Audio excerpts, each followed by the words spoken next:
So to talk about following, I really want to go through this passage that we heard this morning from Mark 10 and go verse by verse, because there's kind of a lot in this passage. The first verse is a typical Markan verse, or a typical verse that Mark would write. Mark is an anxious gospel. You can tell that Mark believes that Jesus is just around the corner and things are in a hurry, a sense that time is of the essence. In this verse, Jesus comes and goes in 2 sentences. Listen to this. They came to Jericho, and then the very next sentence, as he and his disciples and a large crowd were leaving Jericho.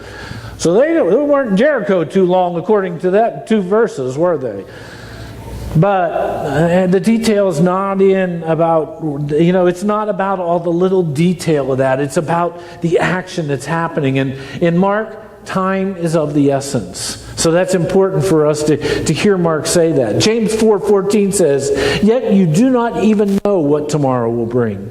What is your life? For you are a mist that appears for a little while, then vanishes." Now, in verse 47, we meet Bartimaeus. And Bartimaeus immediately starts calling for Jesus and immediately asks not to be healed, but to have mercy on him. He yells out to Jesus, "Lord, have mercy on me." It reminds me of Psalm 41, where in verse 4 it says, "Have mercy on me, O Lord, heal me, for I have sinned against you." And then it says later, "All those who hate me and whisper together about me, they imagine the worst for me. They think that a deadly thing has fastened on me and that I will not rise again from where I lie. And even from my bosom friend in whom I trusted, who ate of my bread, has lifted his heel against me. But you, O Lord, be gracious to me and raise me up, that I may repay them." Bartimaeus first asks for mercy. That's the first thing he does. He recognizes that he's a sinner and asks for mercy. Now, this is an interesting placement when we realize what happened in the scripture, the passages just before today's passage. You see, we have that scene, and many of you have heard of it before, where James and John, 2 of the key disciples following Jesus, kind of go into this mode of what's in it for me. In verse 35, James and John, the sons of Zebedee, came forward to him, being Jesus, and said, "Teacher, we want you to do for us whatever we ask of you." And he said to them, "What is it that you want me to do for you?" And they said to him, "Grant us to sit, one at your right hand and one at your left, in your glory." They may have been his disciples, but they haven't yet understood what Jesus was about what being a follower of Jesus meant. Following Jesus is not a social movement, it's a new life.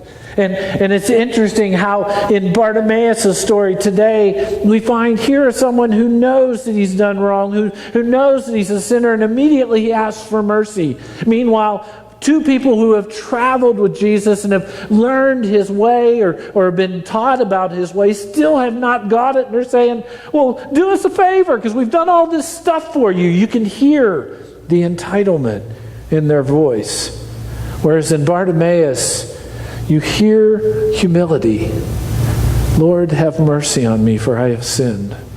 So it's a great placement, and it makes us understand that it does mean something more than getting ahead in the world or getting ahead in social status.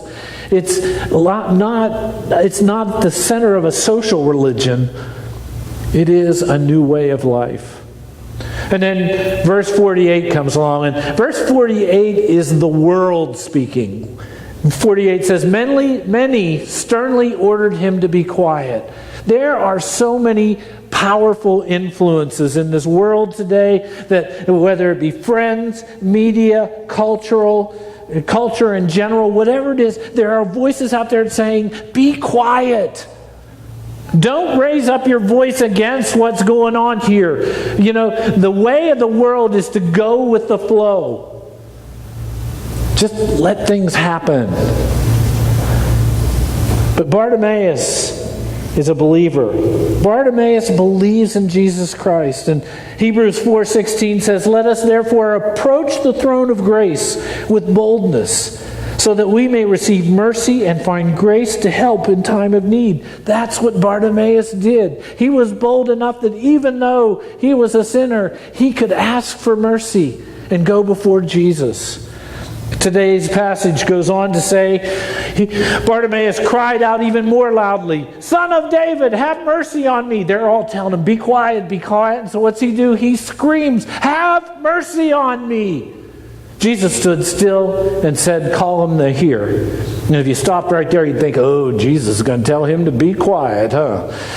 Just like the teachers are going to do tomorrow, right? But that's not what happens. Jesus tells him, "Call him here." And they called the blind man, saying to him, "Take heart, get up, he is calling you." You see, Bartimaeus was like another character in our scripture, the persistent widow. In Jesus' parable in Luke 18, a widow clamored after a judge to give her justice. And even though he didn't believe in God, he believed that woman was not going to stop until he gave her what she asked for. And this is what Jesus said about it as he shared that parable. And this is Luke 18, verses 6 through 8 in the Message. Then the master said, "Do you hear what that judge, corrupt as he is saying?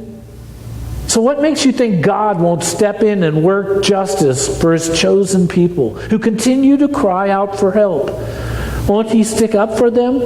I assure you he will. He will not drag his feet, but how much of that kind of persistent faith will the Son of Man find on earth when he returns? How many followers will there be?"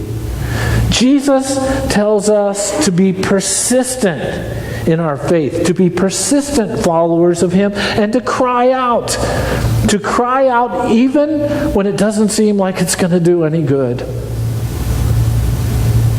Last night, I was doing just that, crying